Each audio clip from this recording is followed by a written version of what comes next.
A blessed day to you, all my sports to the bone people. Welcome back to the channel. Thank you all for tuning in. Hope everybody's doing okay. Hope you're all enjoying this beautiful Monday morning. All right, my people. So I didn't get a chance to upload anything yesterday or Saturday evening. But those who have been with the platform for a little while now, you would know that when it comes on to the West Indies 4-Day Championship, after each round, I like to take a look at things.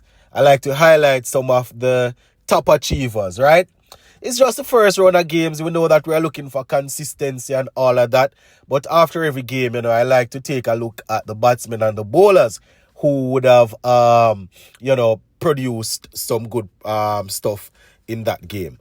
All right, so I'm going to work my way through the list that I have here. Plus, we're also going to take a look at with Shea Hope and Ruston Chase going up against each other, my people. Shea Hope taking him over the boundary a couple times. But Ruston Chase, in the end, he was able to have the last laugh. Now, just bear with me as I go through. I am on the way to recovery, but the voice is still not back 100%, right? But we'll go through it still. Now, for the West Indies 4-Day Championship, this is what I am calling it. I am looking at some batsmen that stood out, bowlers that stood out, and I have honorable mentions. Obviously, I'm not going to highlight everybody that scored a century, that scored a half century, right? Everybody that scored a half century will not be highlighted, especially in this round. And everybody that score that pick up 5 wickets might not be highlighted, because this first round we had a couple of centuries, plus we had a couple of guys picking up 7 wickets and stuff like that. So the further on in the competition, if we do have a lot of centuries, our guys getting 6-7 wickets, then we might look at the ones with 5 wickets they score a 70 or a 80 or something like that. So we have the batsmen who stood out, bowlers who stood out, and then we have honorable mentions. So that is how I'm going to do it for this one. All right, so let us start with the batsmen. Now, out of Guyana, we saw Kevlin Anderson scoring a century against Barbados. Yes, Anderson scoring 101. And, I must say that I'm really happy that he was able to score that century. He's somebody that at the beginning of 2024, I had indicated that, I was really looking forward to seeing him stepping up. He did his thing in 2024, but probably didn't rise to the level that I was expecting. So going into 2025, I am hoping that, he will score a ton load of runs. So he started off with a century. Kemal Savori, another Guyanese who I definitely like as a player. He unfortunately fell short of his century. He was removed on 99. So he went pretty close, right? Blackwood is the next batsman that I would like to look at. He scored 109, right? Well, Anderson and Savori both scored those runs against Barbados. Blackwood, he scored 109 in the first innings against Windward Islands, and then he returned with 75. Yes, so Blackwood there, my people, starting things off very, very good. I remember when he was just dropped from the West Indies test team, he said that, listen, his aim is to go there and top score in the championship. That would have been last year. Didn't work out, because he wanted to get straight back into the West Indies test team, and then he would look to get into the ODI team and T20 team, right? So Blackwood starting off very well there, my people. 109 and 75 against Windward Islands. Now, Jade Gooley from Trinidad and Tobago, he scored a century also. He got 101 versus combined campuses and colleges. Very, very good knock from Gooley. He also performed well last year. A couple of people were saying that, he's probably somebody that the selectors need to look at. But, I am really happy that he started off this way, picking up where he left off last year. 121, very solid. Helped his team in securing a very, very comfortable victory against CCC. Now, Jason Mohammed, the veteran, the senior campaigner, I think he's about 38 now. He actually got a very good knock. He scored 176 of well, he was against CCC also, helping to make sure that his team got across the line. 176 map viewers and subscribers. Very good knock there by Jason Mohammed. They said that age is just a number, and he seems to be showing that. So those are the batsmen there: Anderson, Savory, Blackwood, Gooley, Mohammed. As I said, there are a couple of other batsmen that they got probably half centuries, that we can shout out, but we're gonna keep it like there for now.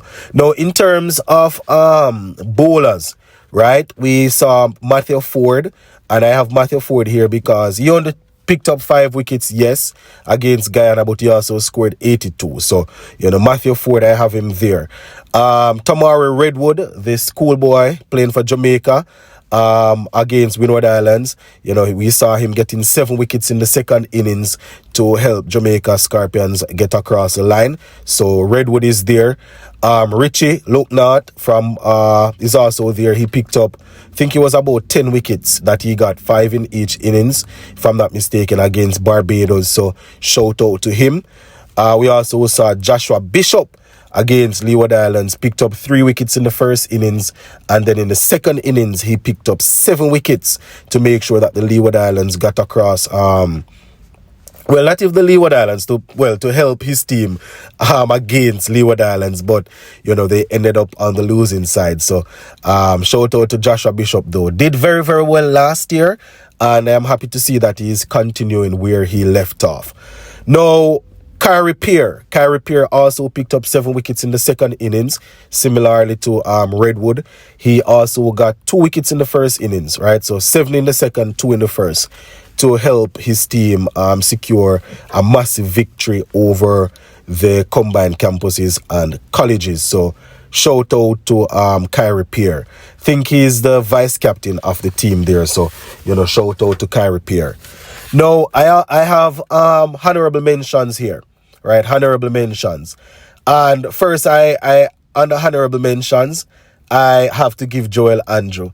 And my reason, he scored 57 in the second innings, I think it was. But my reason for this, I want to see the youngsters really stepping up. I want to see the youngsters stepping up and doing some work. You understand? I also want to say shout out to they are probably not under honorable mentions, but as I am talking about this, I want to say shout out to the Guyanese openers, Tejaran Shandopal and Matthew Nandu. In both innings, they were able to put together a good little start for the team. Probably they didn't go on to get centuries or anything like that, but both men were able to get their team off to a good start. Now, under honorable mentions, again, I have John Campbell. John Campbell started off very well for the Jamaica Scorpions, getting 79 in the first innings. And we are definitely looking for, I don't think he didn't get a chance to bat in the second innings because of I think he had a little knock or something. So, John Campbell there starting off good. Jonathan Drakes, he looked good with 70. Kenneth Dember, he picked up 5 wickets in one innings and then 1 in the next, so he had 6. Jamar Hamilton, the former captain of Leeward Islands, have to say a shout out to him. He scored 81 and 46, so he also gets onto that honorable mention there. So that is how I want to do it, my people. After each game, once I have the time, after each round of games, right, like the first, like this is the first block of games. So when we have the second set, I will probably try to go through again and take a look at it just the same, to see if we can highlight the top performers. As I said, there are going to be a couple of guys who picked up a 3 wicket here, a 4 wicket there, and probably didn't get in this round that will maybe get in the second round, because we probably won't have a lot of guys picking up 6 wickets, 7 wickets and scoring centuries in the second innings, but not second innings, in the second set of games. But that is how it goes for this one, my people. Now, before we go, I want to highlight, Shea Hope and Raston Chase doing their thing in the ILT20 League. Yes, my people, Shea Hope taking Raston Chase for a couple of boundaries. Actually got consecutive 6s off him. And then, we saw Raston Chase coming back and bowling him all over the place. It's always fun. It's always a good look when we see, our local players, our regional players going up against each other in different leagues. So just wanted to show you that little video. But yeah, gonna leave it right here for now, my people. Later on today, we'll talk a little bit about Darren Bravo and Evan Lewis. They're actually playing in a little tournament over there in Trinidad. Man, they must score a bag of runs, brother. But we'll talk about it later on. Big up.